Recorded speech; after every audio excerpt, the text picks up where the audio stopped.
Hey cousins, welcome to Brown Liquor and Bad Ideas. Welcome, cousins, to this episode of Brown Liquor and Bad Ideas.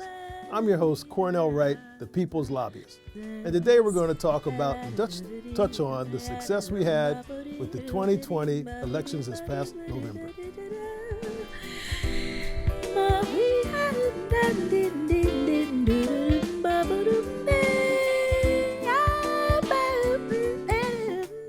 Now, the reason I say it's a success, cousins, is I'm not taking a Democratic or a Republican or any of the other parties' perspective on that. The success I'm talking about is that we had nearly 2/3 of the cousins who were out there who were eligible to vote who actually exercised their constitutional right to be able to go and cast their ballot for whom they wanted to win.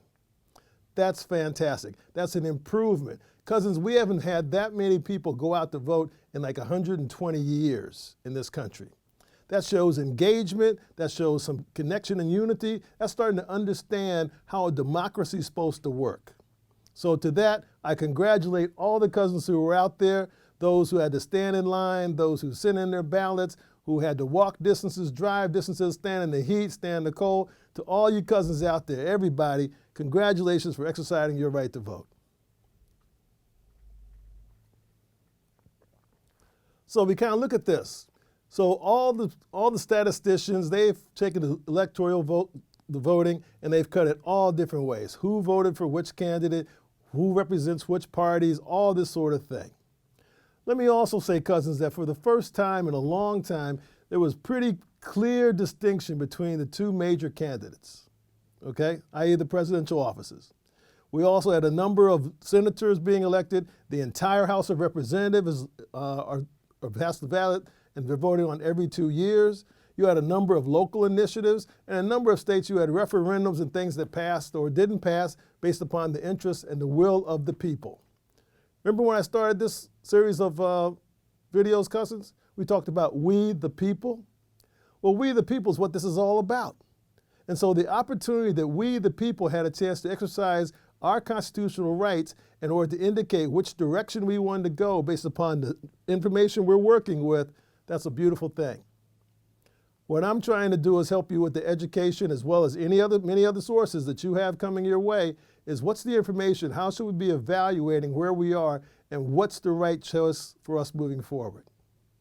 Now, cousins, you think about this. We have 50 states, as I mentioned before, all of which have 50 different ways of casting their ballots.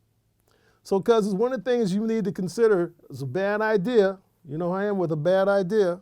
Have a drink. Is what was your voting experience?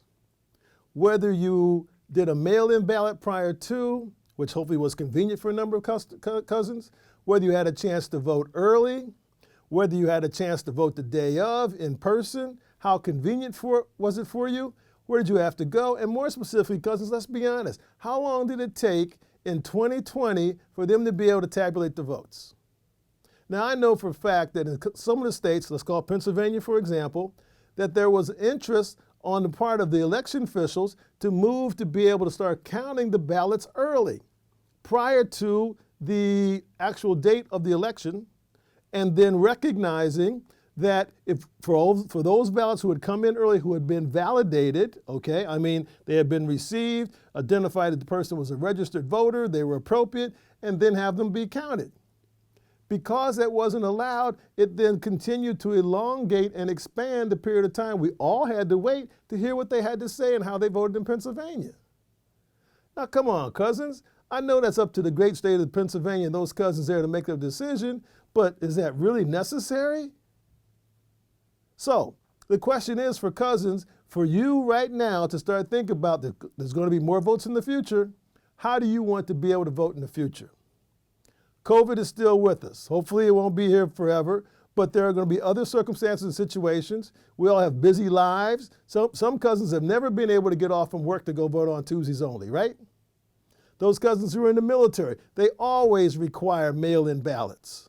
A lot of cousins are moving around, so they have mail-in ballots. So the whole idea is what's called a non-excuse requirement for a mail-in ballot.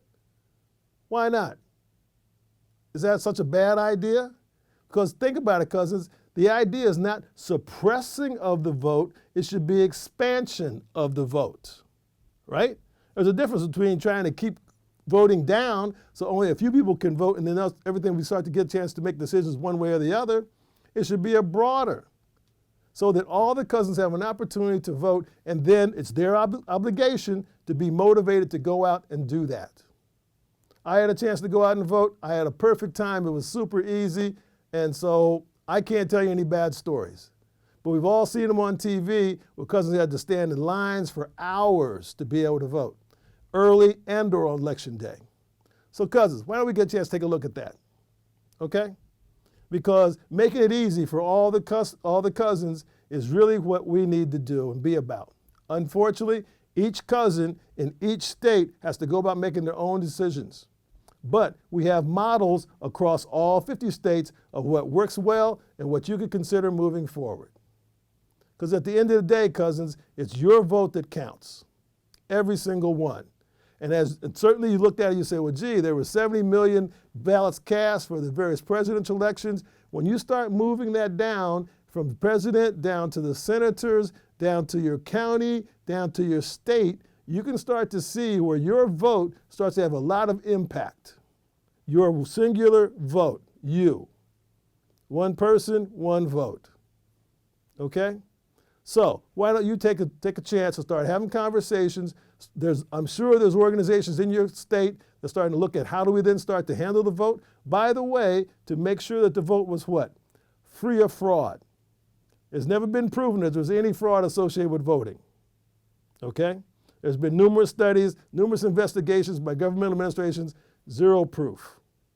Now, having said that, cousins, we also had that the National Security Administration, Homeland Security, was involved in order to make sure that this election was as protected as possible from foreign intervention. You know, those foreigners who don't want us to have a good democracy, that don't want us cousins to get together because they know if we get together we're too strong to beat? Those folks. Okay? We had a solid election. So now, cousins, we all have to work because democracy requires work on all of our parts to maintain and continue that. So once again, cousins, let me say congratulations to us all. Continue the hard work. As the United States of America, the preamble of the Constitution, this is Cornell Wright saying thank you. Continue wearing your mask. Let's have a good one in the future. Take care now. We are the people. We are the people.